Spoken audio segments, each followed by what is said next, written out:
എന്നുള്ളതായ നാമത്തെയാണ് ഭക്തന്മാരായ ഓരോരുത്തരും അവരവരുടെ ആലയത്തിനകത്ത് നിന്ന് ഉച്ചരിക്കുന്നത്.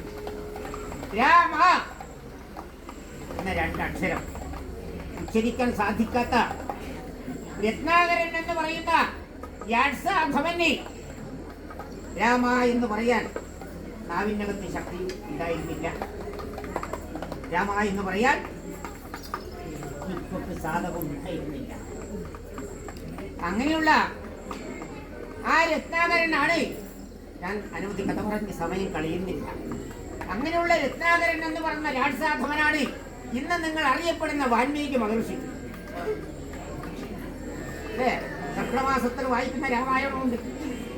ആ രാമായണത്തിന്റെ വഴികാട്ടി വാൽമീകിയാണ്. വാൽമീകി മഹർഷി. വാൽമീകം എന്ന് പറയുന്നത് ഉച്ചിനെയാണ് വാൽമീകം എന്ന് പറയുന്നത്.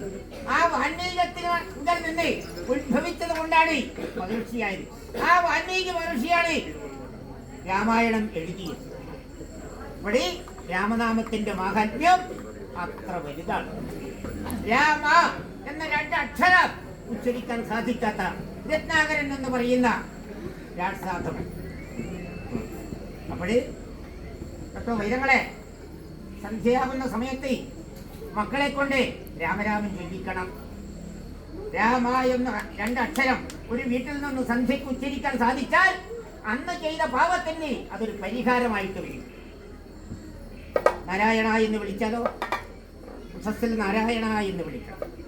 നാരായണ എന്ന് സദാ വിളിച്ചത് കൊണ്ടാണ് അജാമിളന് നിഷ്പ്രയാസം മോക്ഷം കിട്ടാനിട വന്നത്. ഒന്നും പരിധിയില്ല. നാരായണ എന്ന് സദാ വിളിച്ചുകൊണ്ടിരിക്കുന്നു. കുഞ്ഞിന്റെ പേരാണ് നാരായണൻ, അല്ലേ? ചെറിയ കുഞ്ഞ്. ആ കുഞ്ഞിനെയാണ് എപ്പോഴും വിളിച്ചത്. മരണസമയത്തും വിളിച്ചത് കുഞ്ഞിനെയാണ്. പക്ഷേ സാക്ഷാൽ നാരായണന് എന്നെയാണ് വിളിച്ചത് എന്ന് തോന്നുന്നു.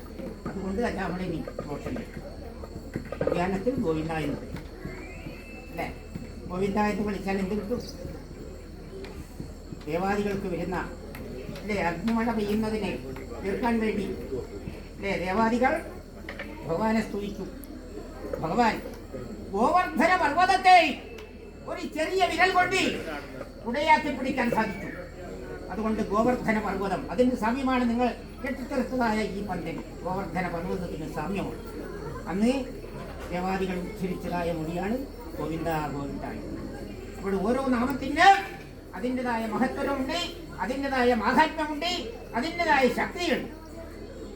അതുകൊണ്ട് സർവനാഥരായ വൈദേവത നിങ്ങളുടെ മുൻപിൽ നിന്ന് അല്പത ഒന്ന് മറക്കി നിൽക്കട്ടോ. ഉണ്ടോ കൺകുര്യാവേ? മറഞ്ഞു നിന്നാൽ മറന്നു കളയോ ഭഗവാൻ നമ്മളെ എന്ന് ആരും മാറ്റിക്കണ്ട. വൈദേവത മറക്കില്ല. നിങ്ങളും മറക്കാതെ കൊള്ളാനായിരിക്കട്ടെ കേട്ടോ.